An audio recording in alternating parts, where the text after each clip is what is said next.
Hi. Kerala రాజకీయాల్లో పాలనా పగ్గాలు చేపట్టాలంటే మలబార్ ప్రాంతమే చాలా కీలకం. మొత్తం 140 అసెంబ్లీ స్థానాల్లో 48 మలబార్లోనే ఉన్నాయి. దశాబ్దాలుగా ఒక కూటమి తర్వాత మరో కూటమి అధికారంలోకి వస్తున్న సాంప్రదాయాన్ని బద్దలు కొడుతూ 2021లో ఎల్డీఎఫ్ వరుసగా రెండోసారి అధికారంలోకి వచ్చింది. కోజికోడ్, కన్నూరు లాంటి ఉత్తర జిల్లాలలో సాధించిన విజయాలే ఎల్డీఎఫ్ గెలుపుకు ప్రధాన కారణం. మరి ఈసారి మలబార్ ప్రజలు ఎవరికి పట్టం కట్టబోతున్నారు?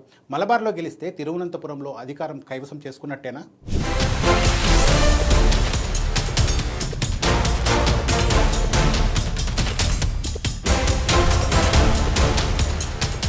కేరళ అసెంబ్లీ ఎన్నికలకు సంబంధించి రాష్ట్రమంతా ఒక ఎత్తు, కేవలం మలబార్ తీరం మరో ఎత్తు. ఈ ప్రాంతంలో అభ్యర్థుల గెలుపోటములు స్టేట్ పాలిటిక్స్ మొత్తాన్ని డిసైడ్ చేస్తాయి. అందుకే అన్ని పార్టీలు మలబార్ బ్యాటిల్ గ్రౌండ్పై ప్రత్యేకంగా ఫోకస్ పెట్టాయి.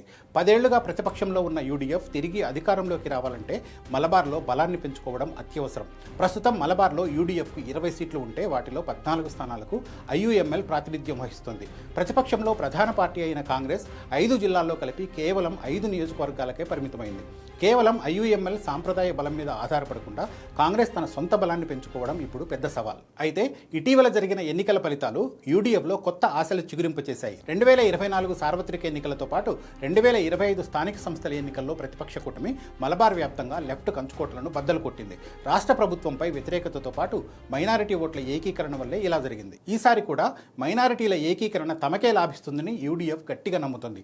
ఒక రకంగా చెప్పాలంటే ఈ ప్రాంతంలో స్థానిక సంస్థల మొదలు అన్ని స్థాయిల్లోనూ వామపక్షాలు క్రమేపీ పట్టుకొల్పుతూ వస్తున్నారు. కోజికోడ్లోని తాజా ఎన్నికల సరళి పరిశీలిస్తే మారుతున్న రాజకీయాలు అర్థమవుతాయి. 2021లో కోజికోడ్లోని 13 సీట్లలో 11 గెలుచుకున్న ఎల్డీఎఫ్ 2024 లోక్సభ ఎన్నికల్లో ఒక్క అసెంబ్లీ సెగ్మెంట్లో కూడా ఆధిక్యం ప్రదర్శించలేకపోయింది.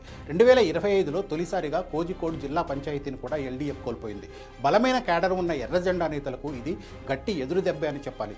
మరోవైపు మలప్పురంలో ఐయుఎంఎల్ దాదాపు క్లీన్ స్వీప్ దిశగా ముందుకెళ్తుండగా సిపిఎం కంచుకోట అయిన కన్నూరులో ఆ పార్టీ క్యాడర్లోని అసంతృప్తిని వాడుకోవాలని ప్రతిపక్షం చూస్తోంది.